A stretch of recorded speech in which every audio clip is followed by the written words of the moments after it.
Here we go. All right. Good evening, everyone, and welcome to the second installment of Debut Revue, a new online reading series dedicated to promoting and celebrating poets whose full-length debuts have been disrupted by the pandemic.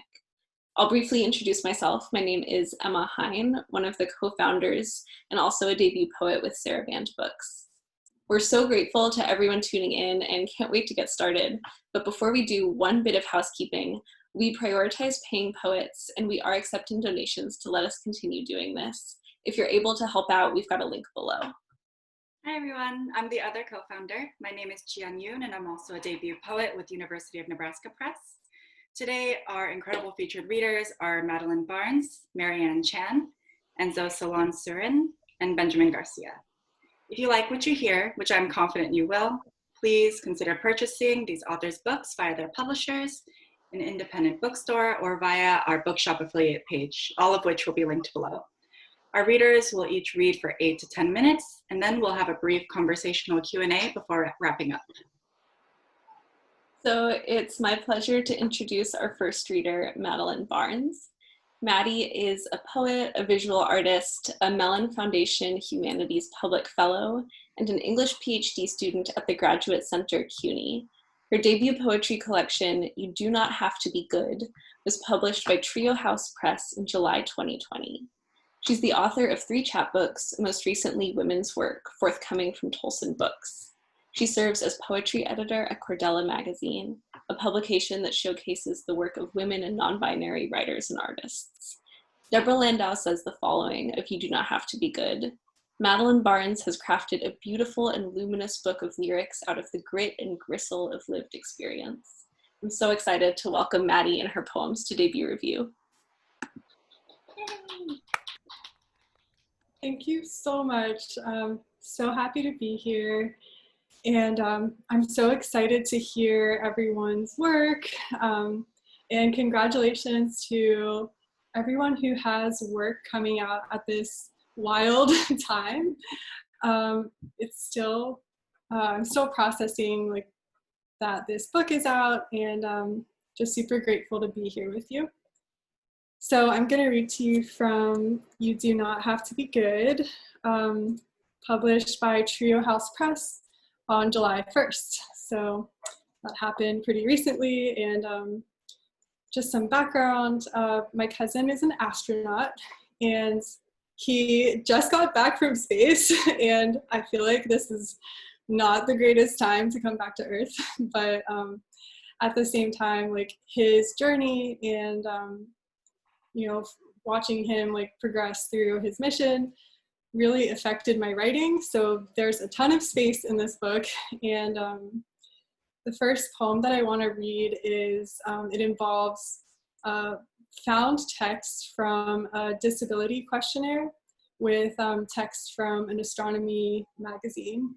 And yeah, so it's one of the poems where space is a big theme, and it is titled Some Answers I Wrote on a Long-Term Disability Questionnaire. Are your illnesses, injuries, or conditions related to your work in any way? I got caught up in the destructive gravity of Sagittarius A and paid the price. Are you still unable to work because of your illnesses, injuries, or conditions?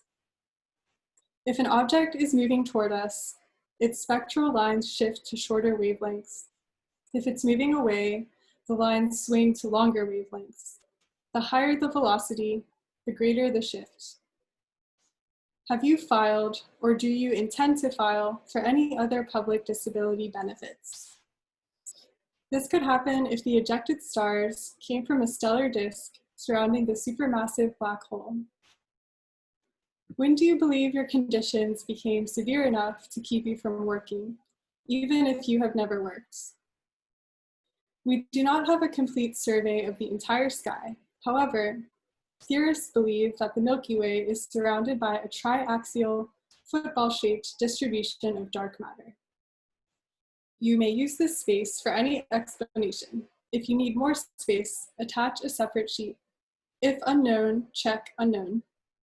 How much the trajectories deviate and in what direction they do this depend on the shape and orientation of the dark matter halo. I have been here so many times before. So my cousin was in space for 9 months, which to me is kind of a symbolic period of time, maybe just for personal reasons. But I think about that a lot. And the next poem I want to read is somewhat related. And it is titled Dreamscape with Embryo.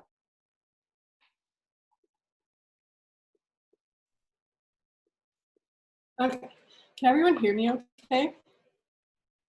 Cool. All right, Dreamscape with Embryo. In my dream, you were grape-sized and wanted milk. I had sparkling water, no milk bottle, but I watched you bloom.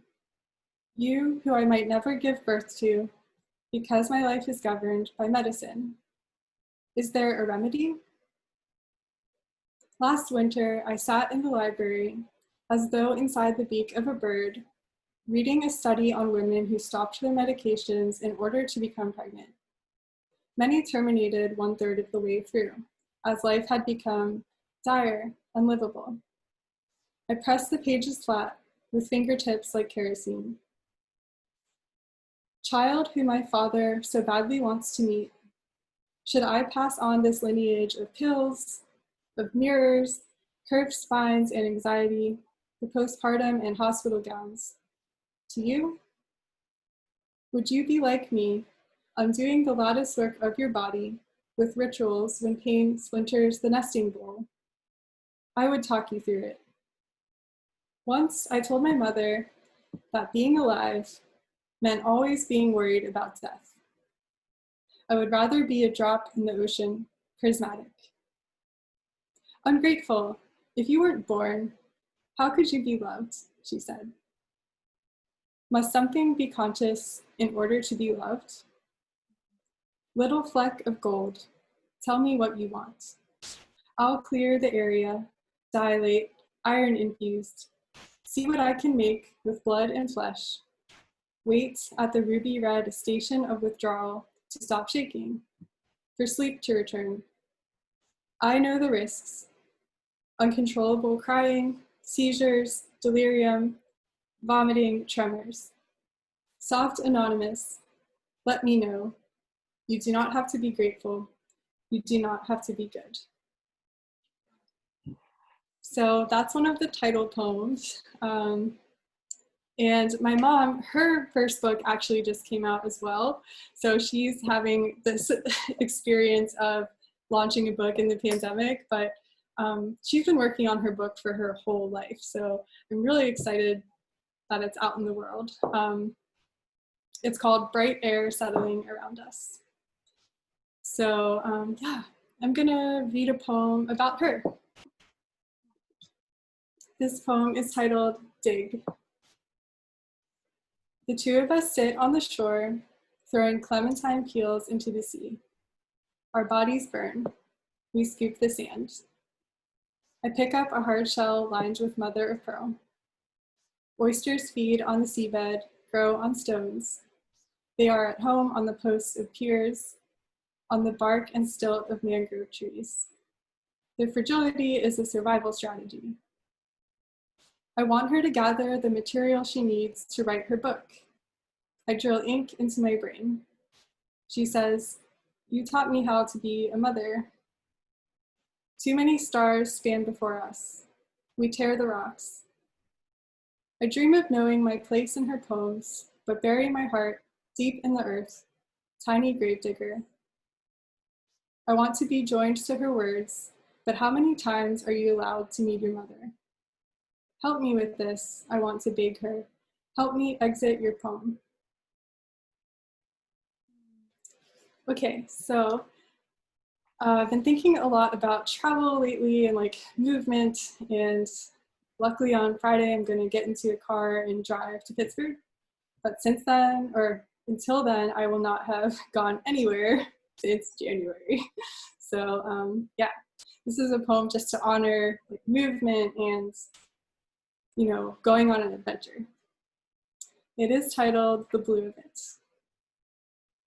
Write the destination on your palm and buy the ticket west. Your bed is a meteor flashing at the center of your dream that you would do this on the longest night of the year, like a wolf moving through the blue light in the fence. Come on.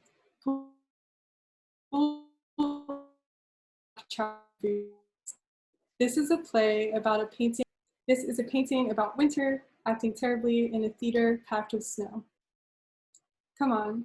The body is made through a series of skylights where the sun is coming down.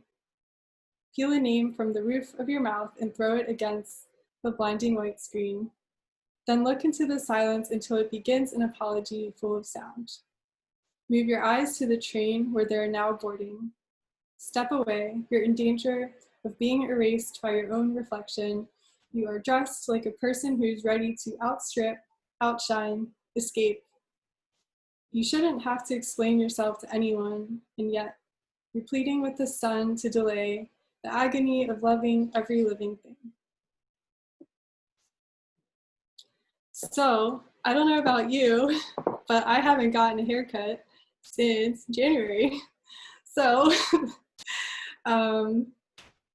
this is the one poem in the book that is about getting a haircut. And it's titled Poem Composed in the Alphabet Blades. There is a shimmering excitement in the language of scissors. Anonymous music flung out of metallic light.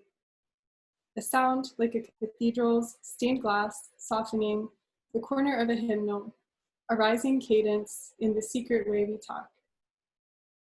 I try to judge the hairline's evenness, pulling your head gently to the left or right, considering your radiant ear.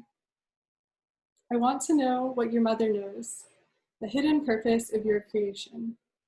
I want to know what your lover knows, the secret inside your secrets, the origin of the plot of thorns that turns to knots in my comb. I make promises to you while reaching into the atmosphere of your trust. It carries neither sun nor wind, only the honor of having, in some way, shaped you. Okay, so let's see. There was a poem I really wanted to read. Let me see if I can find it. And thanks for being here with me.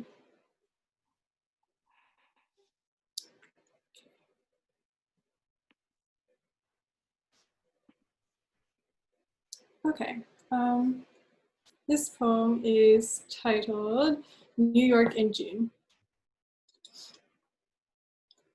I'm not sure how I stayed alive the summer I lost you. I hardly noticed the sky, refused to learn from it, drew lines through your name. I rode the train alone, walked home alone, worked every night serving ice cream by the pier to bury the risk and joy and despair of you. I drank rum in the back with the other servers, watched Manhattan brighten through glass as my shift ended.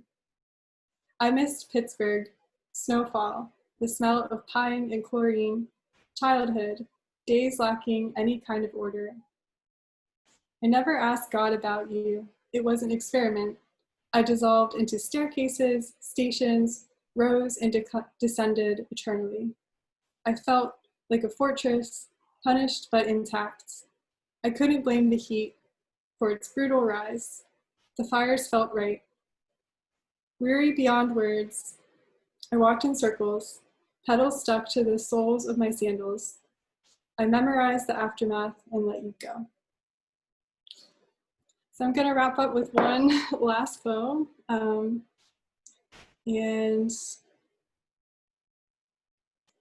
yeah, this time to me makes me think a lot about what we're telling kids and what to tell like my nieces and nephews who are really young, just about what's going on, but I think they can handle it. And this poem is connected to that sense of like wanting to protect children from scary things. And it's titled Distraction. I hope you live an extraordinary life, a long and passionate 100 years, small girl with a leaf in your hand. I was you, watching the rain intently, digging for seeds in a field of pumpkins, spitting at the tires of passing bicycles. You bring a seashell to your father's bed, set it on his hand, and drift from there. The sheet covering his thin legs rises and falls sharply at his knees. He keeps the bottle of pills on the table. Nurses keep entering the room, taking him through the standard procedures. My job is to keep you occupied while they make the incisions, to keep you unsuspecting as they fly his body between hospitals. I draw a triangle with chalk for you to stand inside, put 10 raspberries on your fingertips while you laugh hysterically. Someone's love will keep you going. I don't know whose. I know you are too small to ever fall out of my sight. Thank you. Thank you so much, Maddie. Those are beautiful poems. I'm really personally happy you read Dreamscape with Embryo because I love that poem. It was such a treat to hear you read it aloud. So I am so excited to introduce our second reader, Marianne Chan. Marianne grew up in Stuttgart, Germany, and Lansing, Michigan. She is the author of All Heathens from Sarabande Books, and Chen Chen is set of her debut collection. All Heathens is a map that dissects the colonizers' maps, a myth-making that dismantles the master's myths, a mouth powerful enough to delight in small, tender bites of the whale's enormous heart. Her poems have appeared in Michigan Quarterly Review, the Cincinnati Review, the Rumpus, and elsewhere. She earned her MFA in creative writing at the University of Nevada, Las Vegas, and is currently pursuing a PhD in creative writing at the University of Cincinnati. Please join me in welcoming Marianne to the mic. Yay! Thank you so much, and thank you so much, Jiyun and Emma, for organizing this reading. I'm so excited to be doing this and so grateful to have the opportunity to share and listen to poems. Enzo and Benjamin and Maddie, I'm so excited to be reading with you. Maddie, as you were reading, I forgot that I was reading, that I was going to read after you for a second there, and then I got scared again because I'm a little nervous. So, but yeah, I was very drawn in by your reading. So thank you so much for those poems. Okay, so I am going to read 3 poems today from All Heathens. And All Heathens is about my family. So I'll just give you a little preface. It's about my family and our immigration from the Philippines to the US by way of Europe. But it's also about Ferdinand Magellan and the history and the narrative of the first circumnavigation of the world. So just a little bit of background about Magellan, just in case you've forgotten from your history classes. Magellan was a Portuguese explorer who, during the 1500s, worked on behalf of Spain to find a westward route to the Spice Islands. And he ended up in the Philippines after a couple of years of traveling, or a year and a half of traveling. And he tried to convert some of the indigenous people there. The indigenous people were not having it, so then he ended up getting killed in the Philippines. But his arrival in the Philippines really initiated, or really was the beginning of the history of Spain in the Philippines. So I just wanted to kind of, in this book, I kind of wanted to explore that early history of colonialism and think about the ways that history continues to impact Filipinos today, including myself and my family. So the first poem I'm going to read is called Elegy for Your Master. And this is a poem that's written for Enrique of Malacca, Magellan's slave. And Enrique is really an interesting figure in this history because he actually may have been the first person to circumnavigate the world. He was taken from Malacca and brought to Seville, and then taken on the westward route to the Spice Islands, escaped Magellan's crew after Magellan's death in the Philippines. And if he had made it back to Malacca, he would have been the first person to circumnavigate the world, which I just think is like a really interesting possibility.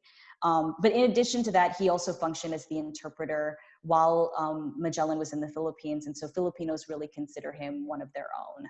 So this is Elegy for Your Master for Enrique of Malacca, Magellan's slave. There wasn't enough rain to kill him. The ship stayed afloat, your clothing darkened, practically dry beneath the stormed sun.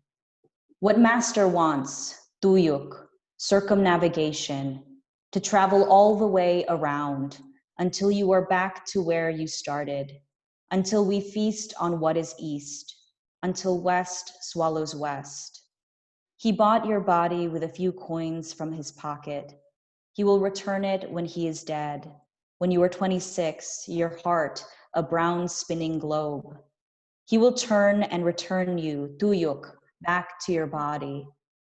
In circumnavigation, the past is in front of you, waiting to be refound, rediscovered. But you will arrive and the people have aged, and now you pray for his soul because he has made you Christian.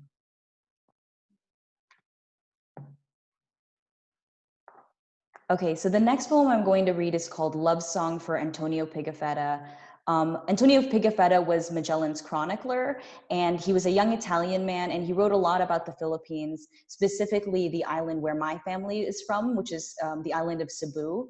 And so in this poem, I kind of wanted to do the reverse of what he did in his chronicles. So I wanted to write a poem about my Filipino family touring where he's from in Italy, which is, it's a city called Vicenza. And my family used to travel there all the time. So this poem is about that. And there's an epigraph. So Love Song for Antonio Pigafetta. And here's the epigraph. The longest and most valuable narrative of the voyage was written by a young Italian who was neither a professional seaman nor humanist. R.A. Skelton, Magellan's Voyage. I consider you a forefather, Tony, even though you were from Venice and your beard held the aroma of gondolas passing through a canal. Still, I tell people you were my great-great-grandfather's grandfather. I always wanted to be Italian. When we lived in Europe, my dad would toss our sleeping bodies in the back seat of a Honda Accord in the dead of night to drive the 600 kilometers to Vicenza and buy porcelain figurines from a man named Guillermo. We'd sell them to the Filipino ladies in Germany who wanted to decorate their military base apartments like palazzos. Tony, did you grow up in a palazzo or a basilica?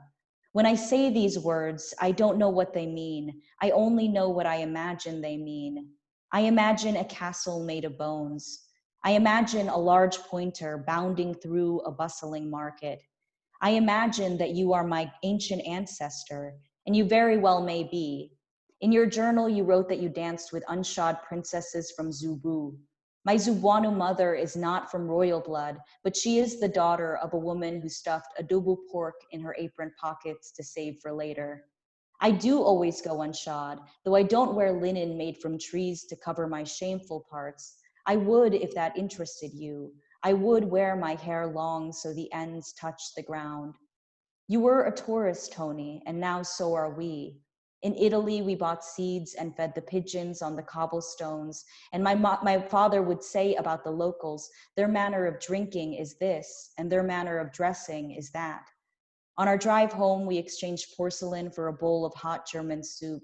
And I would sit on my feet and write like you did about our voyages. In my journal, I wrote ciao equals hello and goodbye. This is a circular word used in meeting and in parting, going all the way around, like the heads of island warriors, like the rings they wore in their ears, like a fleet of Christian ships sailing the heathen waters.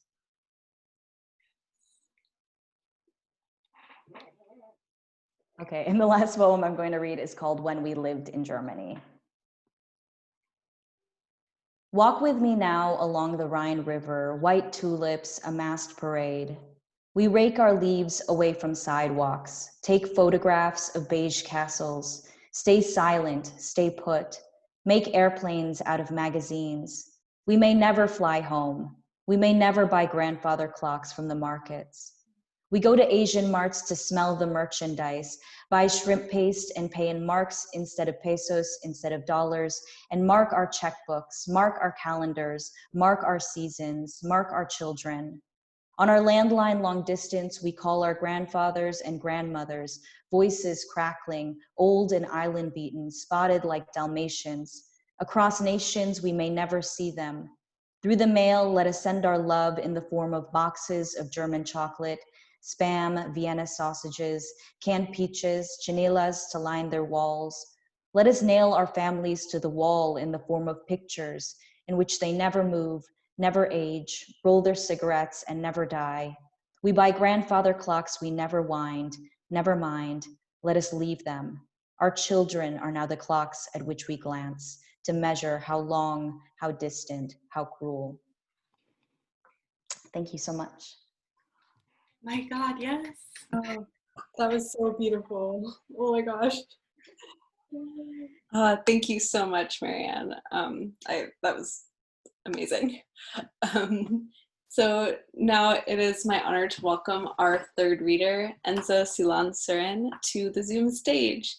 Enzo is a Haitian-born poet, educator, publisher, and social advocate. He is the author of When My Body Was a Clinched Fist, published in July 2020 by Black Lawrence Press, as well as the chapbooks A Letter of Resignation, An American Libretto, and Higher Ground. He is a Penn New England celebrated new voice in poetry and the recipient of a Brother Thomas Fellowship from the Boston Foundation, among other honors and awards. He holds an MFA in creative writing from Lesley University and is currently professor of English at Bunker Hill Community College and founding editor and publisher at Central Square Press. His work gives voice to experiences that take place in what he calls broken spaces. Of his work, Afa Michael Weaver says, Surin is the poet as warrior priest.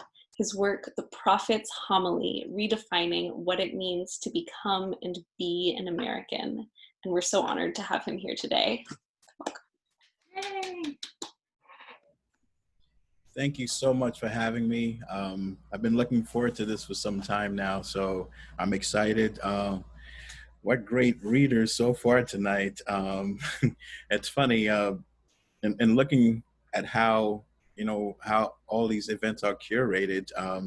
I think this is the one where I said, well, we're all in the same boat. Some ways, not really sure about how our books are going to do, but in general, more about how the content that we've labored over for so long. It's like, who's reading it now? How do we get in people's hands? So it's great to have this opportunity, not just to share with a wider audience, but I think to also share with each other as a small community. So thank you so much for putting this event together. I'm so excited to be sharing When My Body Is a Clenched Fist with you. This is actually the first reading that I'm doing with the book in hand. So it means a lot to be doing so. I'll be reading 4 poems. A few of them are a bit on the shorter side, but I think they work well together. And a few of these poems could also be found online as well if folks want to check them out as well. But I wanted to start with a poem titled Born to Triggers, because the collection really focuses on traumatic experiences, but sometimes we find ourselves in situations that we're very familiar with, even though we haven't had any direct experience with. It's sort of an odd phenomenon, and folks talk about how there's generational trauma. And so a lot of this does deal with when you grow up in a particular place, figure out what the history of that place is and the history of people who look like you is, and how you sort of grow up already having these particular sets of skills. So it's a poem titled Born to Triggers. Long before the recoil, at the sound of gunfire, the body tucked and ran, as if the valid pretext of trauma already vetted your legs, not certain of the way away or toward the mass, the riot within, the riot within. You ran until don't run, they'll shoot, interrupted the assault, hard asphalt against your feet. You were 9 and did not know the body was capable of such things on its own. or the catalog it would amass in the subsequent years when you surmise some days the body is a clenched fist, at other times it is a doorknob leading the way out. There is no such thing as a real shortcut to the way back home, discovering when bullets of fist come, one momentary hiding after another, the first tuck knuckling its way into the next. A lot of these poems really address metamorphosis and how you don't essentially know when you're starting to change. And there's a longer poem in there, but in the interest of time, I won't be, it's the title poem to this collection, but it actually deals with when you sort of realize for yourself when things have changed within yourself. And you have not come to terms with a lot of these things. And so how do you find a way to make sense of it? So the next poem I'm reading in A Fisted Universe is a poem that was actually trying to figure out why I did not want to go to my junior high school reunion. And it's funny how memories have a way of popping up when you least expect them. And it's then I realized that no, there were some traumatic memories there too. And one of the things about When My Body's a Clenched Fist, it does address a lot of social violence. But this poem really addresses the fact that there was actually order to some of the violence. So in A Fisted Universe. Would have thought we were trained for the shots we took. Fists tossed into the blind bend of neck and shoulder, where truth held more misses than hits, most of which was more show than blow. Sometimes, as if on cue, a spot broke open in the crowd amidst drawl and grimace, and the withdrawn drew their card into the dark matter of an ever after. Triumph or defeat, no one ever cried, as if the body only attended to the tear and break and not to tears. Most of these bouts stage in empty school lots, fists flaring their stellar remnants begot not one bona fide winner. Fight within as bitter as any in the ring. And the one thing that was always true, the one thing that always survives were lies told about whose fists were hindmost. Not how easily hearts under guard went into flip mode over a fresh pair of white sneakers, and how some were eager to pledge homage to a posse. Didn't matter the cause, or if one really believed in the push of fists over bodies, one day you'd be next. And some years from this moment, the sound of something breaking or some poor boy's plea will awaken lessons learned in science class about sound travel in space, myths of how one can witness the destruction of the world without hearing a single sound, how one can wail, wail, wail, and no one will be able to hear it. But you know this to be claptrap. In space or backlot, you can always hear the blare of your own ruin. It's funny, Maddie read her space poems. I was like, oh, can I read my space poem too? So in some ways, in talking about this dark universe, and dark matter and so forth, and how easily light gets drawn in. And so it didn't matter if you were innocent or not, at some point, you might be next. And that was the fear that we kind of lived with. This next poem is a poem titled Passport to Brooklyn. And it's funny, the line from Madeleine's poem is, you are a tourist, homie, I think it was. It sort of reminded me how sometimes you grow up in a place, but growing up in New York City, at some point going back, I felt like I needed a passport to go back because the city has changed so much, but also that I've changed as well. And so somehow all the memories that I had were also filled with triggers. And so in some ways I had to be careful about traveling back to Brooklyn, but back to New York. And I grew up in Queens, but right on the border of Brooklyn as well. And so we played, on Saturdays, we played softball with a team in Brooklyn. And so I make reference to that in the poem. And also, it's really paying homage to some of the wonderful folks that I got to meet growing up there. So, but also, again, that it holds these triggerish sort of memories. Passport to Brooklyn. Have you forgotten which bus takes you down Flatbush Avenue? Ballpark where on Saturday afternoons, a beer belly mechanic rounded the bases all the way home, your no-hitter stash in his back pocket? Have you forgotten buying knockoffs and bootleg mixtapes on Jamaica Ave? Nights spent crushing cardboard in the back of Payless with the dread. Late night dollar cab rides, beef patties, champagne cola on your breath, the whims and warps of New York City potholes.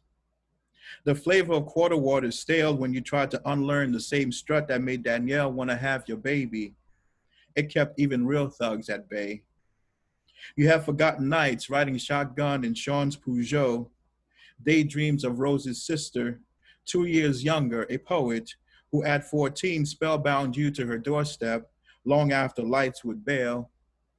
Streets of whatever city, names you no longer recognize, no matter what corner you're on, when you can't seem to find a good bodega or the way back home, find the vial of scented oil in your pocket, flicking the cab's door black enamel, the one Frankie gifted the year Wu-Tang Clan's Protect Your Neck bellowed from his headphones in the back of English class, the year before he was stabbed to death. So this poem really also addresses how a scent can send you right back to a place and location. In this case, it was the fragrance of food on a corner that triggered it, and it sort of reminded me of a few other things as well. And the last poem I'll be reading is there's a lot of music, you know, that influence I listen to.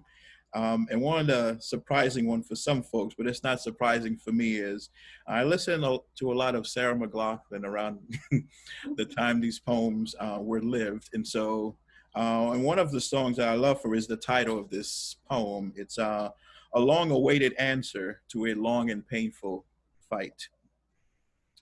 So hopefully if she ever sees this, she feels okay with me using this.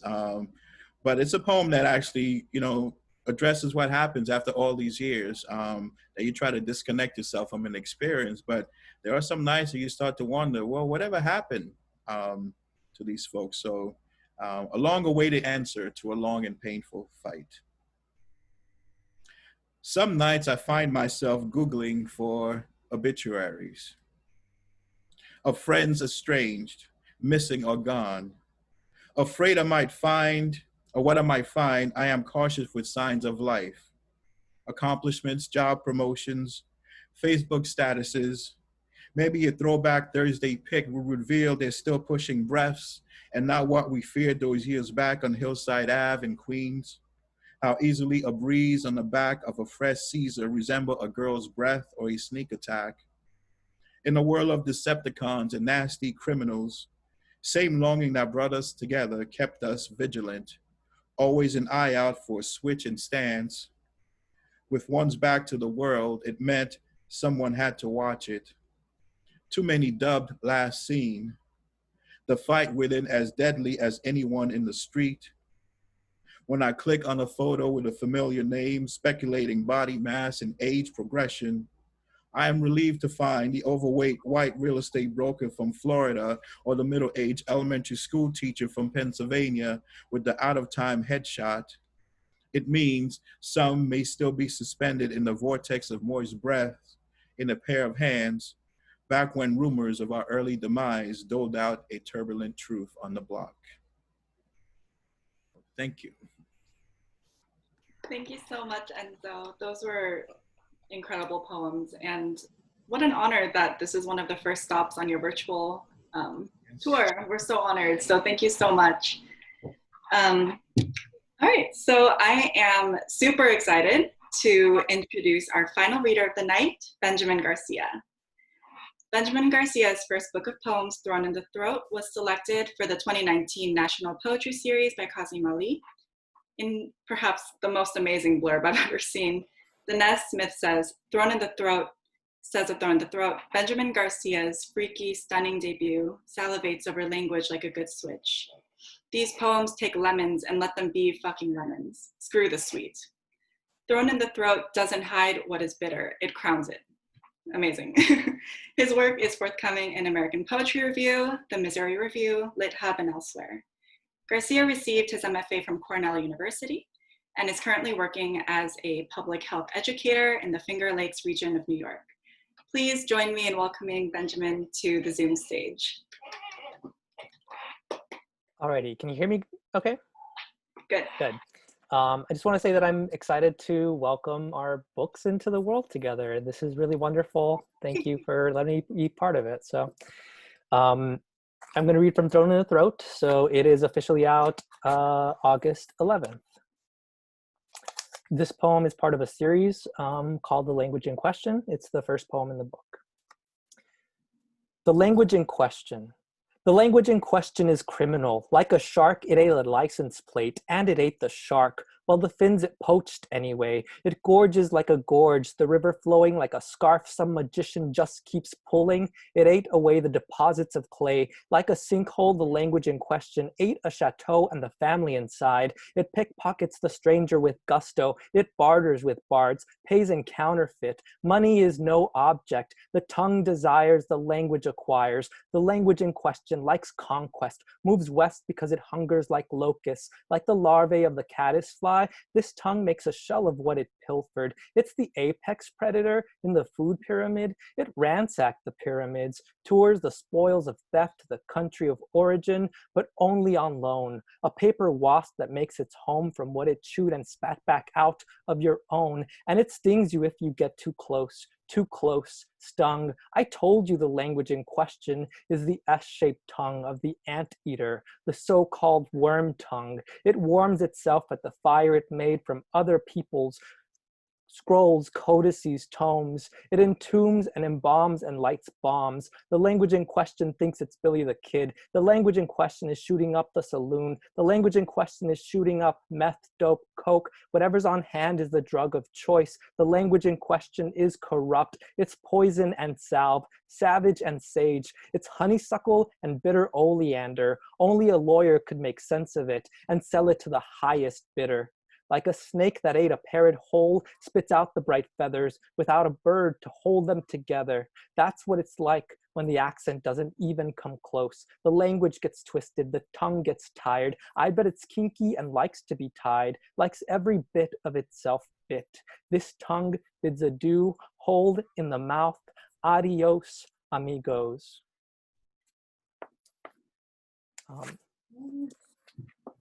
So this next one is Eye of the Hurricane. It's sort of about being disillusioned with the American dream that we get sold. And like, if you just study really hard and get good grades, you will be able to climb out of poverty. And it doesn't really work that way. So anyway, Eye of the Hurricane. Garcia is my common name, but you can call me by my suborder, ver mi lingua. Because my tongue worms into pockets, ¿quieres ver mi lengua? If you want to keep America, America, better bolt it down or lock it. Ahí vamos. An anteater isn't afraid of a cage, won't hesitate to smite, transforms its tropical depression to a migration of wrath, machetes down its own path. Though it contains in its craw a rainbow, un arco iris. If you choose, you can crawl away from this. If you brunt the gridlock and contraflow on I-45 North along the evacuation route, there is an out, though disaster is never complete. Without you, the domestic animal left inside the house might still survive. Though you are embarrassed by something smaller than a crushed ant, the shit stains of cockroaches pocking the spine of your English texts, the edges of your spiral notebooks. A tongue isn't worth very much, but there is enough for everyone. Remember, there is no cage, you cannot leave the joke. Why do Mexicans wear pointy boots? To get the roaches in the corners. We all had German, American, whatever kind of cockroach shitting on our books, in our alarm clocks, telling us to go the fuck to school, where with difficulty I learned in drills to kneel in single file along long and hard polished halls, where the floor confronts the wall. Then cover my ears as the storm roared above. My class was promised a piece of hard candy to complete this analogy. tire is to hubcap as hurricane is to blank. You keep those grades up. One day you're going to make so much money. So why do Mexicans wear pointy boots? I didn't delouse my tongue because even then I knew nothing comes quickly but disaster. I would have to make myself fat on what others might be made sick by. But where is your family really from? What's your native tongue? I ate it. And so I'll just read one more. This is another poem that's part of a series in the book. The series begins with in the language of, and so there's different things in there, the language of handkerchiefs or the language of the body. This one is the language of flowers, which in like Victorian times, if you liked someone and you wanted to tell them so, you could like send them, I don't know, orange roses and it would mean something, or yellow roses meant something else, or you know, anyway. Ode to the Corpse Flower. In the language of flowers, I am the one who says, fuck you.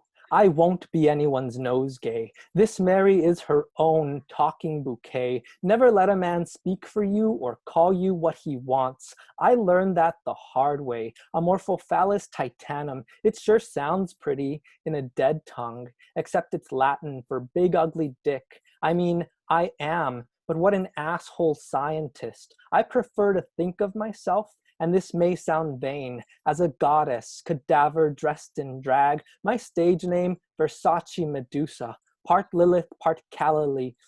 Keep your heteronormative birds and bees. Give me the necrophiliacs, the freaks, the meat-eating beetle and flesh fly. There I go again, allies, getting all hot and bothered, being vulgar. Vulgar meaning common, as when something is below you, like a girl forbidden to say fuck. It makes a woman sound so common. Oh, come on. That's all you expect from a flower, to be likable. But to keep it raw and 100 is to be abhorred. Fine, but even the haters will pay to hold their nose at a halftime show. They'll claim they are beyond Beyonce, sick of Selena, yet they can't look away from the live cam. No one wants to miss the showgirl as she breaks through the cake, unhooks her lingerie, La Virgen de Guadalupe with a twist of Santa Muerte. What in the hell is she wearing? Glad you ask. Death is the new Christian Dior, the latest Chanel is corpse smell. I am the weak old ham hock whore of horticulture. I bring the hothouse haute couture, and I always come in last place. Dressed to the nines, I get what I want, which is to be the 10th muse. Sor Juana Inés de la Cruz, little Levita de Buenos Aires, screwing and screwing over los descamisados on my rainbow tour. Fuck Whitman, fuck Pound, give me Emily D. Speaking of which, have I ever told you, Daddy? Only sun gods get me hard. You want it? I got it. Let me show you how a chola really leans. Mother Nature may wear floral, but I ain't your mama. I thirst like Betty Boop at Peak Coquette, Marilyn Monroe, blowing in an air vent. Say Malinche, say Truvada whore, give me more. I thrive in shade. My throat is my throne, so queen me, bitch. And I don't even know if I read the title of that, so that was Ode to the Corpse Flower. So that's sort of, yeah. So good. Oh my gosh. Yeah, I feel like Marianne said right after Maddie's, I feel like after all of these, I keep forgetting that something's gonna happen after each of you reads. You know? Yeah, I feel a little dazed. That was an incredible reading, Benjamin. Honestly, I'm so excited for your book to come in the mail. Can't come soon enough. Yeah, so thank you everyone again for your reading. That was incredible. So we're gonna move on to a short Q&A section. We have a little bit of time left. So the Q&A section is going to be mostly questions about the debut experience. And I just wanted to start off asking about what were all of your book's journeys from the completion of the manuscript to finding its home? And what was its relationship to rejection?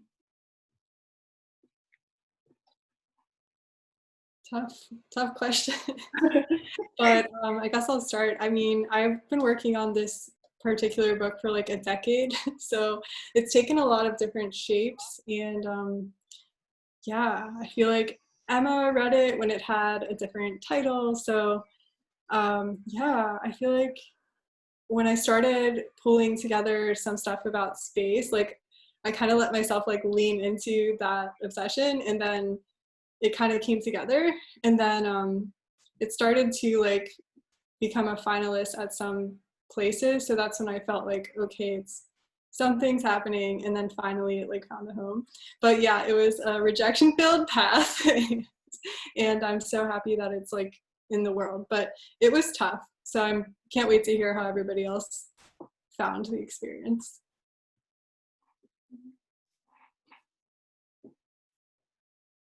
Well, I mean, I can jump in. So, I mean, it's my first book, so in some ways I've been working on it for, since I started writing. So the bulk of it, though, was probably written in the last 4 years, and it was because, like, after 2016, stuff really sucked, and I felt depressed and powerless, and I stopped giving fucks about certain things, and so these poems just kind of came out. I had been trying to submit my book for since I graduated from MFA, and never finalized anything until I got the call for the National Poetry Series. So sending out your book and not hearing anything really sucks, and is a expensive process, but I'm kind of glad that those earlier versions weren't accepted, because I kept working on it, and I'm happier with this version of what would have been published. So I think similar to the Benjamin experience, I was I think looking at the copy of the book now, I'm elated at the version that I have, but it took Maddie, kind of like you, 10 years, right? It's funny, it's a book that took 10 years to be published, about 10 years growing up in New York City. So there's like this connection in 10 years. So I don't know what's going to happen 10 years from now. But I was exhausted, and I was going broke submitting it to to contests and so forth, and semi-finalists here and there, or wonderful manuscript, but someone had to we had to choose something else. But at some point, when I went back to it, was in the summer of 2018, and this was like my last go. Because I had another manuscript that I was working on, and I said, I can't keep coming back to this. It's like asking the same person out, and they keep rejecting you, and you're like, okay, maybe one more time, right? So I said, you know what? If I'm gonna send this out one more time, I'm gonna put everything that I have into it. And it's not to say that I didn't before, but I said, let me fashion this after a book that I would want to see in the world as a publisher myself, right? But then also, what else can I put on there? Because I was going to leave it. If it didn't get picked up, it didn't get picked up, and I was ready to move on. Because before that, I was ready to quit poetry altogether. So that's a different story for a different day. But I did send it out, but I decided I was going to send it to a contest and send it to open reading calls. And so, and when it got picked up by Black Lawrence Press, it was amazing, because it's a press that's also currently based out of New York. And so to have a collection about growing up in New York picked up by a press based in New York, I felt like the timing couldn't have been any better. And then I put everything. New York music is in there. So I got all the rhythms of New York City. I got the flavor. I got everything. And I said, I'm going to leave everything on in this manuscript. And that's the version that got picked up. So, so I'm excited. Beautiful. To add what everybody to add to what everybody said already. I had a manuscript after my MFA that I was sending out, and it had some of the poems that are in All Heathens, but the book didn't get picked up. I got a bunch of rejections, and then I was gonna do the same thing that Enzo said, which I was like, I'm gonna just stop writing for a while and just, you know, get a job after my MFA, you know, make some money, and then my husband is in a PhD program at Florida State University, and I was working there, and he recommended that I just take a poetry workshop just because there are a lot of great poets there. And so I took a poetry workshop with Jimmy Kimbrell, and I had like a couple different projects that I was working on. But then I had a bunch of poems that were about my family, that were focused on my family, and one poem that was focused on Magellan. But during that period, I was reading a lot about Magellan, and I read Magellan's Voyage, a narrative account of the first circumnavigation. And in that, for some reason, there was something about that workshop that was sort of magical. Like, there were a lot of really great poets in it. Paige Lewis was in that workshop, and a lot of other poets who have books out right now or coming out. Anyway, it was a magical workshop, and for some reason, there was something about it that like got me thinking about where the project could go.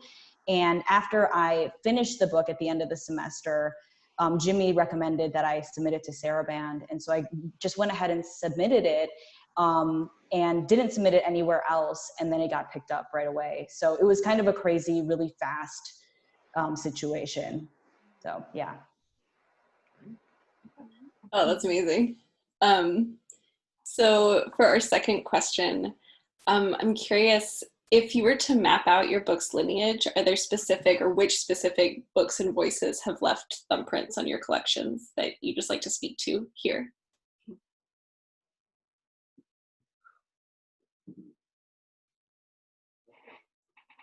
That's a good question. It's funny, it's tricky, but mine are more like albums than they are books. Even though I think as I was editing the final version of the manuscript, I went, there's each chapter, each section has epigraphs from different collections, from some of my favorite poets like, Lee Young Lee, Ada Limon, Naomi Shihab Nye. And so I included that, but it was more the music that I went back into. And so, I mean, I grew up in 90s hip hop, so there's a lot of that in there. There's the rapper Nas, Wu-Tang Clan for sure. And so there's a lot of music and resonance, but I said, Siamese Dreams is also one of my favorite albums by the Smashing Pumpkins. And so there's a lot of rock influence in there as well. And I did mention Sarah McLachlan earlier. I realized I may have lost some credit there to some people. But I listened to a lot of Sarah McLachlan, really. And there's a lot of jazz in there as well. And so I think music, if anything, I'm actually thinking about putting together a playlist on one of those music apps somewhere, because there's a long list of albums that I was listening to during the time, and then I had to go back into as I was crafting the final version of the manuscript.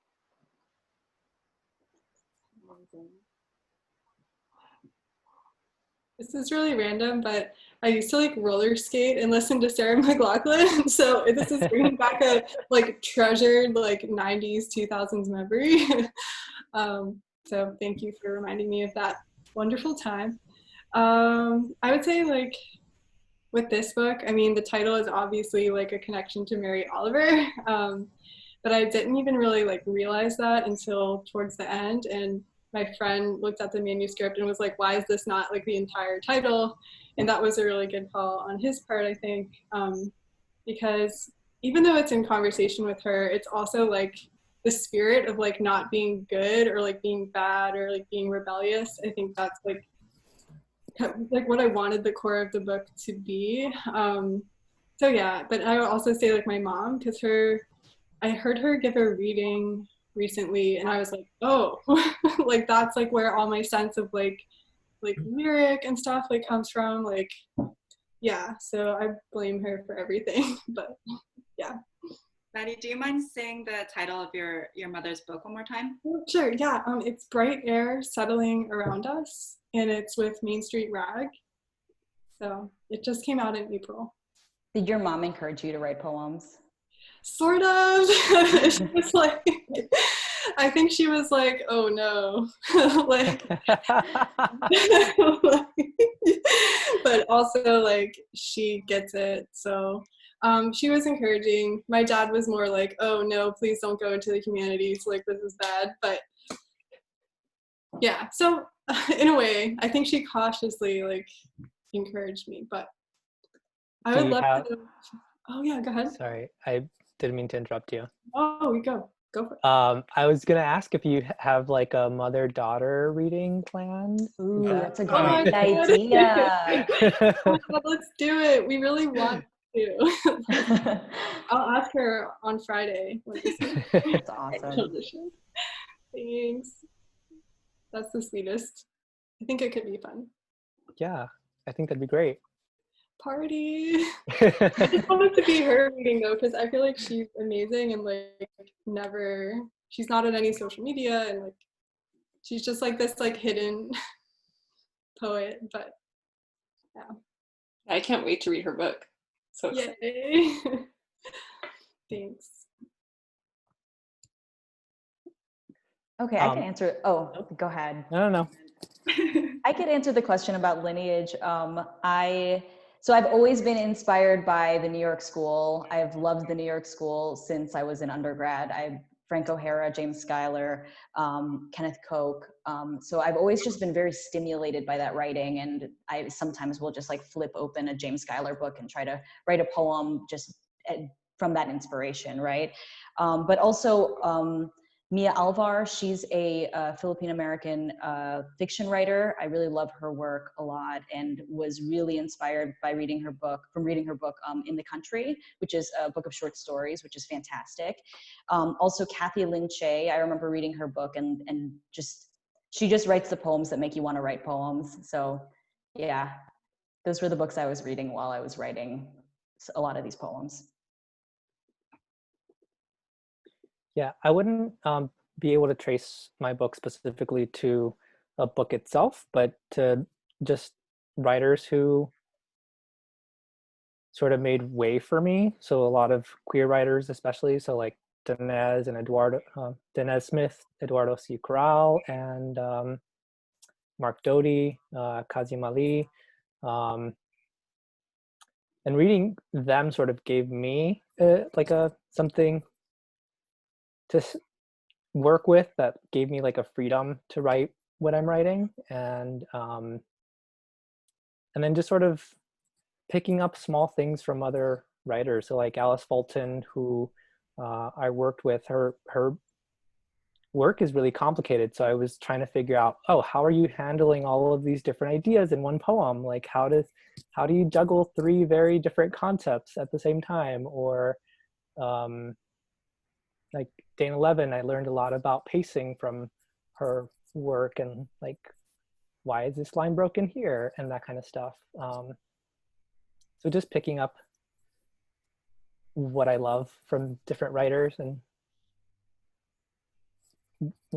working with that. Beautiful. Thank you, everyone. It's so interesting to hear about all of your different myriad processes and journeys that have brought us all to this point where we're celebrating your book. Maybe not exactly how we would have wanted to, but it's an honor to have you guys all here with us today. So final question, would you like to shout out any forthcoming 2020 or 2021 collections that you would recommend our readers pick up or keep their eye on?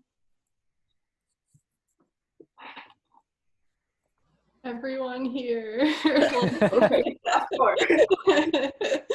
Like everyone here. I know there's a lot of people. I'm like blanking at the moment. Or any recent books that you've read or are excited about too. I feel like we're in this weird place pandemic-wise where it's so hard to read, and yet amazing books keep coming out. Yeah, I have like a pile over here. Just bring the pile over. Here. Yeah. I can't remember what year Brenda Shaughnessy's The Octopus Museum is from, but it feels like it's from 2020 because it's like, maybe is it 2019? I don't know if that's too far back, but love that book so much. And it feels very like apocalyptic. Like I'm shocked it didn't come out like yesterday or something. It feels very relevant. I'm really excited about Joy Priest's book, Horsepower. I saw her read and she was fantastic. Kiki Petrosino's book, White Blood. Have you guys read that yet? So good. So good. Yeah, and I have a few friends who have books coming out, and I should probably shout them out too. So Eleanor Boudreau, her book, Ernest is coming out in, I think, December or September, one of those months. And then Dorsey Kraft's, her book, Plunder came out. Will Farguson, his book, Love Song for the Demon-Possessed Pigs of Gadara just came out. And so, yeah, lots of good books. Oh, my good friend, Nadra Mabrook, like it's her second chapbook. It's coming out and it's like a series of 12 chapbooks in a package and it looks amazing. And she's not telling anyone, so. I know, she's a good friend of mine too. And come on, Nadra. So, sorry, Nadra, but also she's amazing. Yeah.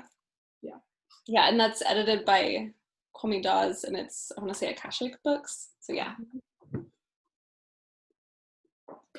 I feel overwhelmed because I know so many different people that I want to give shout outs to and books that I've read or I'm looking forward to, but I'm going to stick to one that's already been published, one that is being published, and one that will be published. So The Tilt Torn Away from the Seasons by Elizabeth Lindsay Rogers is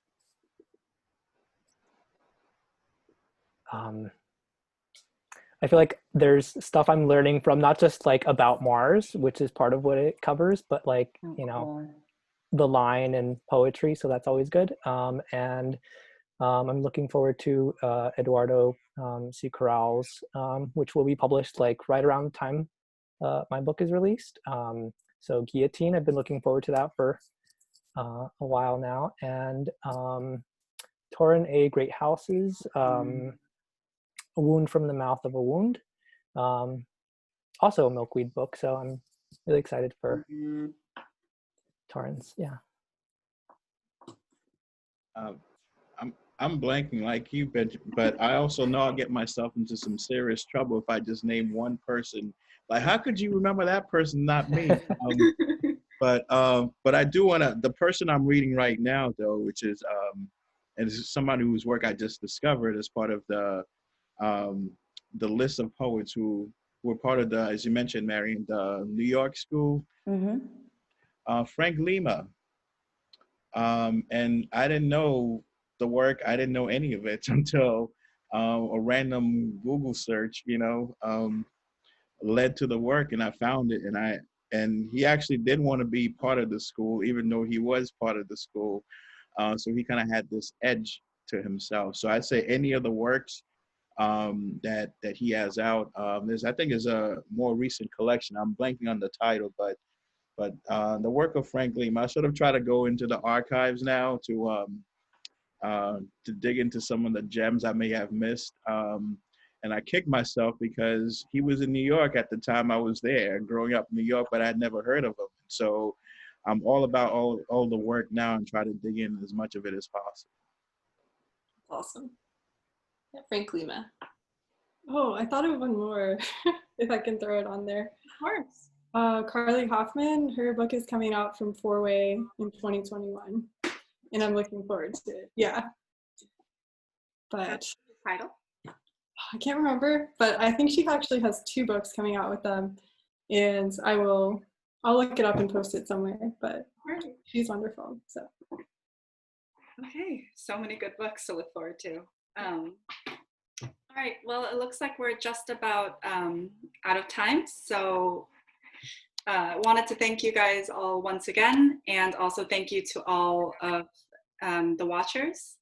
And for everyone watching, we hope that you'll consider buying the books of our readers tonight and spreading the word about our new reading series on social medias. And we also want to add that we are accepting donations to help us cover website fees and our Zoom account, but most importantly, to help us continue paying future readers. Of course, please prioritize buying a book or donating to the many vital causes around COVID or Black Lives Matter. But if you're able to donate to Debut Revue as well, you'll find our donate link below. So stay tuned to our Twitter for an announcement of next month's readers. And if you enjoyed what you heard, please consider purchasing or requesting our readers' books at your local library. Thank you again, everyone. Let's have one final round of applause for Maddie, Marianne, Enzo, and Benjamin. Thank you so much. And good night. Thank you. Thank you.